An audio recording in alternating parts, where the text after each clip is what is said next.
C'est à Dakar finalement, puisque en 1949 déjà, il y avait la conférence des pères d'Afrique, ensuite en 64 et aujourd'hui donc ici au Sénégal. Voilà, alors tous ces applaudissements pour accueillir le chef de l'État. Merci beaucoup. Monsieur le ministre de l'Intérieur et de la Sécurité publique, Mesdames, Messieurs les membres du gouvernement, Excellences, Monseigneur Valdemar Stanislaw Sommertag, nonce apostolique représentant le Saint-Siège, Éminence Théodore Adrien Sarr, archevêque émérite de Dakar, Excellence Monseigneur Alexis Touabli Youlo, président des CERAO, Excellence Monseigneur Paul Abel Mamba, président de la Conférence épiscopale de Dakar, Mauritanie, Cap-Vert et Guinée-Bissau, Excellence Monseigneur André Gueye, archevêque métropolitain de Dakar et premier vice-président de la Conférence épiscopale de Sénégal, Mauritanie, Cap-Vert et Guinée-Bissau, Excellence Monseigneur Benjamin Ndiaye, archevêque émérite de Dakar, Excellences les évêques, membres des CERAO, distingués ambassadeurs et membres du corps diplomatique, distinguées notabilités religieuses musulmanes et coutumières, autorités politiques, administratives, militaires et paramilitaires, chers participants, honorables invités en vos titres et grades respectés. Dakar, la capitale cosmopolite de notre pays, abrite à compter de ce jour les travaux de la 5e Assemblée plénière des conférences épiscopales réunies de l'Afrique de l'Ouest, CERAO. Ce choix n'est pas fortuit. Il exprime la considération et le respect dont jouit notre dynamique communauté chrétienne, guidée par des pasteurs éclairés par la sagesse divine. Cette assemblée est un espace d'échange patiemment construit sur les valeurs d'unité et de solidarité entre nos églises sœurs. Je vous souhaite donc la cordiale bienvenue en terre sénégalaise, terre d'Afrique, qui s'honore de vous accueillir. Vous êtes des témoins de la parole qui touche les cœurs et les consciences, des messagers de la paix dont la voix transcende les clivages ethniques, culturels et géographiques. Votre mission est de bâtir des ponts, créer des espaces de fraternité et inventer de nouvelles formes de charité ancrées dans une foi commune et une joyeuse espérance. Éminence, Excellence, Auguste Assemblée. Après Yamoussoukro en 2012, Accra en 2016 et Abuja en 2022, ce rendez-vous de Dakar revêt une solennité particulière. Il intervient après le rappel à Dieu du pape François, survenu le lundi de l'octave de Pâques 2025. Le pape François a achevé son pèlerinage terrestre, marqué par une fidélité sans commune mesure aux valeurs de l'Évangile. Son magistère s'est particulièrement distingué par une attention particulière et constante portée aux pauvres, aux marginalisés et aux laissés pour compte. Leur dignité pourtant inaliénable reste souvent bafouée, comme nous le rappellent les tragédies vécues par les migrants, les réfugiés et les victimes des guerres et des famines. Le pape François fut aussi une conscience écologique éveillée, à un moment critique où notre planète subit les effets des changements climatiques. Il nous a placés face à un choix clair et implacable: agir ou périr. Il nous a courageusement appelés à une véritable conversion écologique et à considérer notre environnement comme la maison commune que nous devons préserver. Nous mesurons combien ces intuitions et initiatives pastorales ont positivement influencé notre monde en quête de justice sociale, de paix, d'unité et de réconciliation. Prions désormais dans l'espérance pour qu'un souverain pontife soit choisi en continuité avec cette glorieuse tradition apostolique.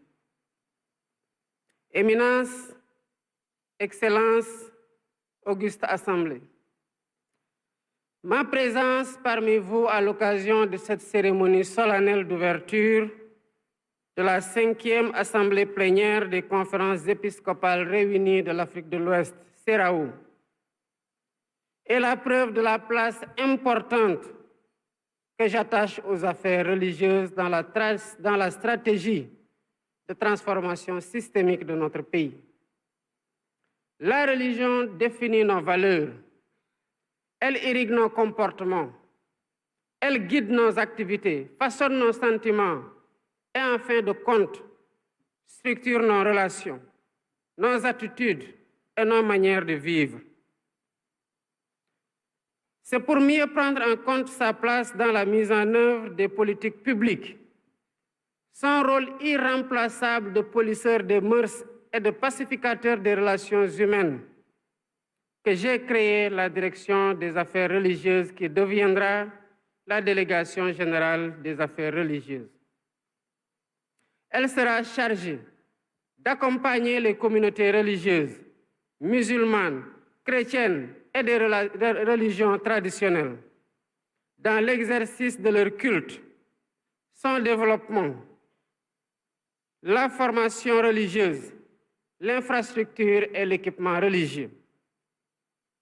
Il est de mon devoir d'assurer l'équité religieuse dans l'intervention de l'État auprès des communautés religieuses, de faire en sorte que chaque citoyen, quelle que soit son obédience religieuse, sente les pouvoirs publics à ses côtés dans l'accomplissement de sa foi.